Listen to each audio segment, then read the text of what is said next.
Hello there, and welcome to this introductory session on the MSc in Science and Health Communication at Dublin City University. My name is Padraig Murphy. I am the course chair, the course director for the MSc in Science and Health Communication. And I'm here just to talk for a few minutes about the course, just the details about the structure and the setting for it and where you may find yourself after doing this particular course. I'm happy to share this with you today. First of all, we're situated in Dublin City University. It's the north side of Dublin in Ireland, very close to the city centre. We are an amalgamation of different institutions. We have 4 different campuses, but the main campus where you will be situated for these lectures will be on the Glasnevin campus, the north side of Dublin. DCU is, I suppose, seen as the institution that's very close to innovation and technological innovation, but also business, computers, etc. It's carved out a niche for itself in this high-tech sector, serving the types of knowledge industries, I suppose, that's been associated with Ireland's prominence here in this field. I mean, you have so many different high-tech companies situated in Dublin at the moment. And our Science and Health Communication Masters, it emerged from Science Communication. It was the original setting for this. And we introduced the health strand about 3 or 4 years ago.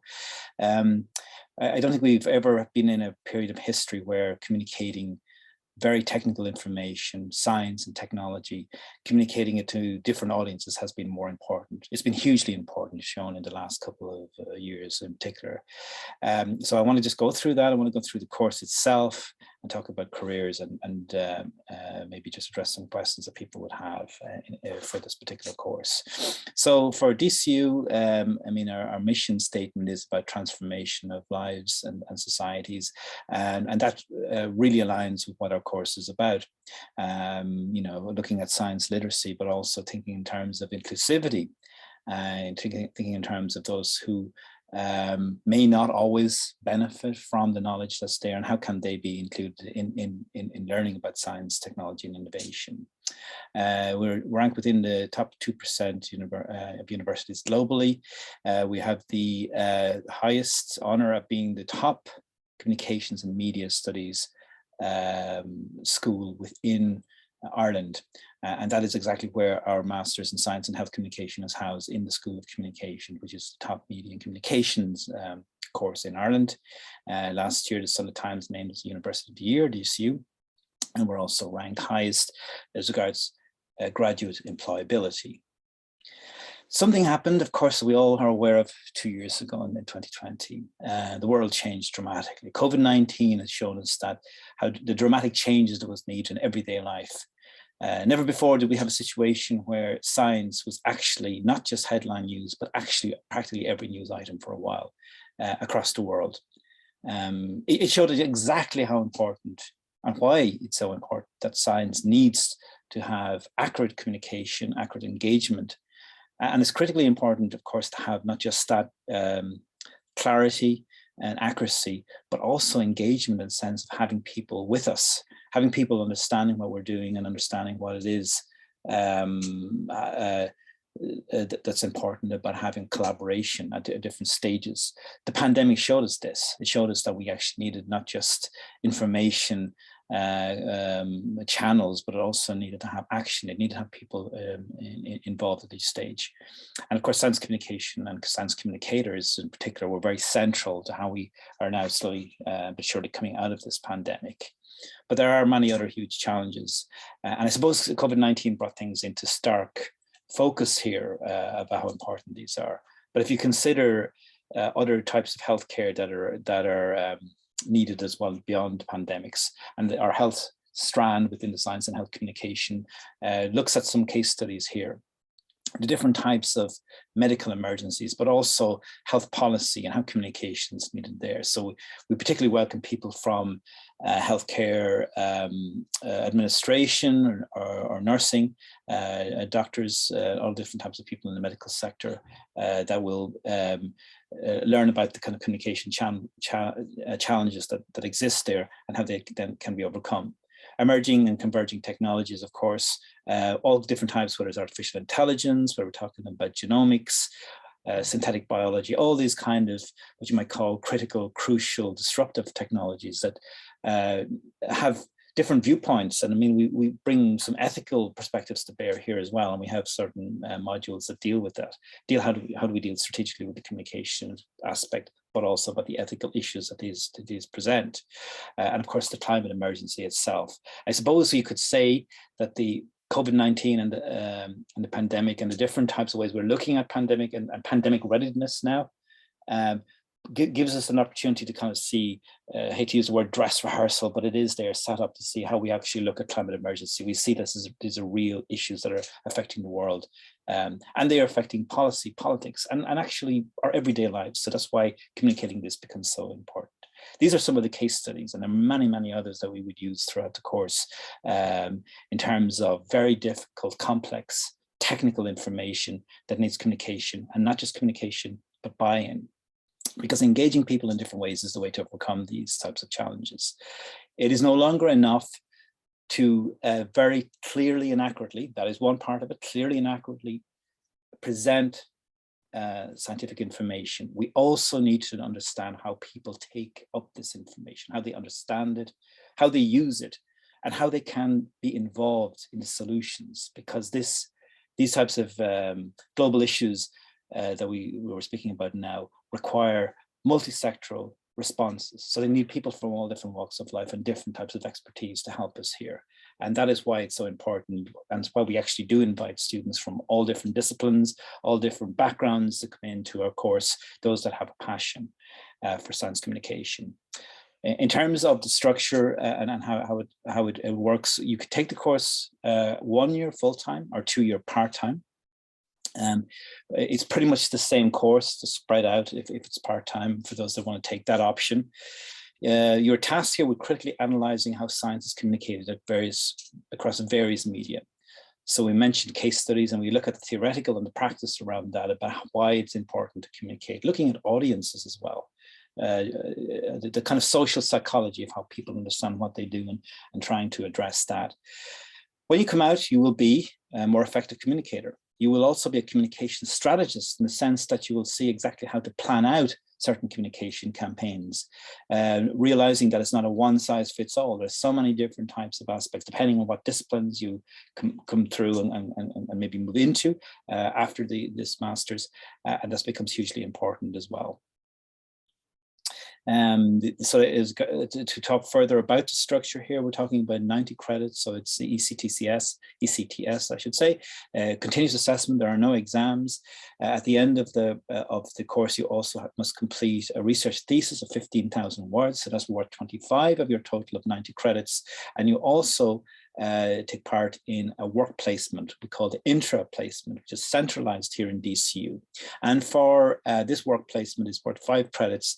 There's different ways of doing this. We actually have a lot of different institutions and agencies who would actually take on our students, but also people may actually have their own places either in mind or already working in these kind of areas, as long as it has science or health or environmental communication as part of the overall remit of that particular position. It will suit this particular role. As I said, we have particular institutions and companies who would take on students, but we also welcome people to seek their own.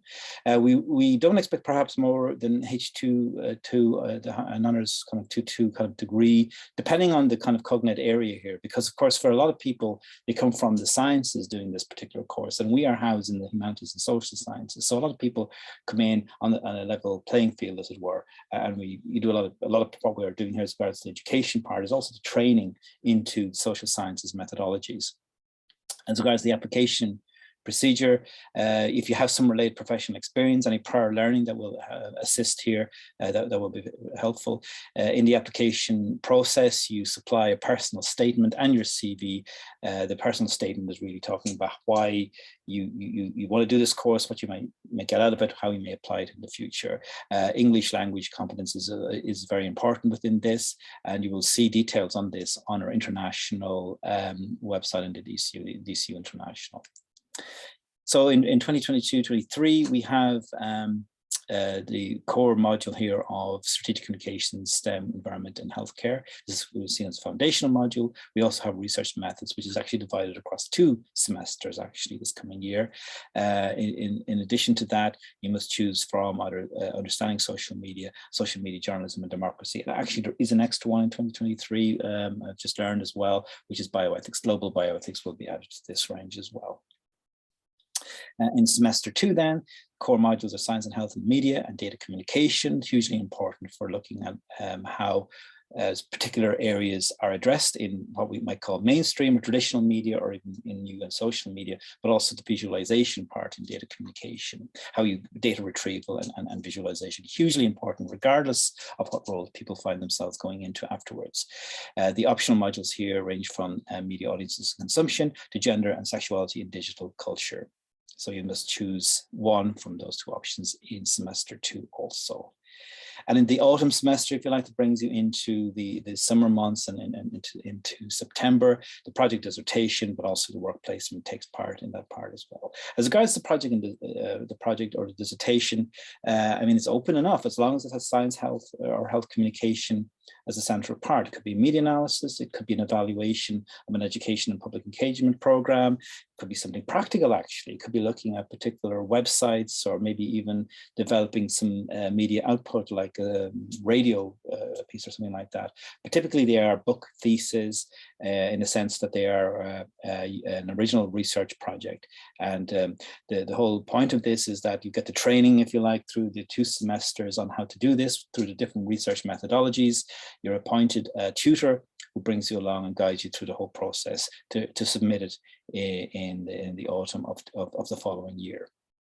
So our students tend to come from various backgrounds. I mean, we were talking about, I suppose most of them are scientists, and in actual fact, bioscientists, but we also have people from other STEM areas as well, including environmental science as well.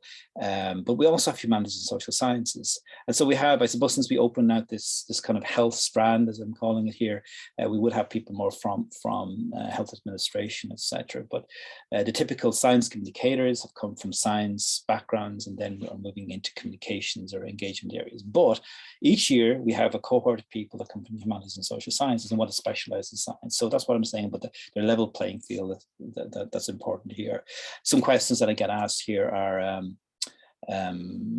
you know, do you need to know certain science to do this? And you certainly don't, because we approach socially, scientifically, the issues at hand here. How do we communicate better? How do we understand miscommunication? How do we understand why people take up certain information? So the humanities and social sciences, we need this kind of tools as well. And of course, this means that everyone comes in on a level playing field. And so our students have gone into education and public engagement or science communication, to give us a broader term. There's so many new openings in these places now. Communication officers, I suppose, they are people who would strategize and be involved in the communication role of large institutions involved in research performing organizations. So they could be research centers, but they can also be science museums, and they can of course be universities, and where there's an intensive research programs going on. Some of our students have gone on to science policy, going further into how you can strategize for an entire country, for example, or a region. And of course, a lot of our students are international and would go abroad to do this type of work. Healthcare strategy, again, the health dimension that we have there means that people may come from those areas and remain there and use the science communication masters to help them with that.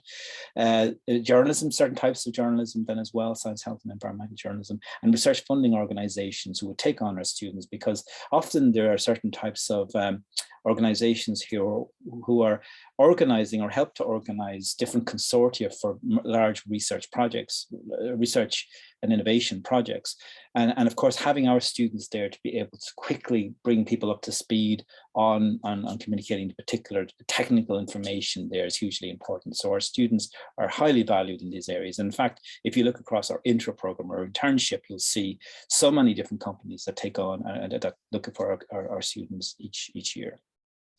So the main thing is, regardless of what discipline you come from, what backgrounds, and where you think you may be going after doing this master's, that you have this passion and commitment for communicating effectively.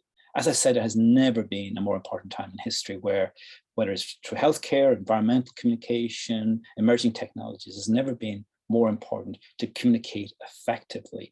It means accurately, but it also means being attentive to inclusive issues. How do people take this information? How do you understand what it is people are looking for? How do the public understand this? And how do you try to bring them along in these certain situations? How do you respond to public resistances sometimes, or public concerns about particular issues? It isn't enough to kind of shut the public down and say, you know, you're wrong, or, you know, you're listening to certain disinformation here. You need to kind of understand where the public are coming from and try and unpack where this is happening. So there's a lot of different tools needed for this, and this is what we look at. So regardless of what sector of society, if you share that passion, as it were, to unlock the keys, as it were, or unlock use the key to unlock certain types of misinformation or disinformation, this is the type of master's that does that. So in order to do this, we have to engage the world and before we can change it. And thank you very much for your attention.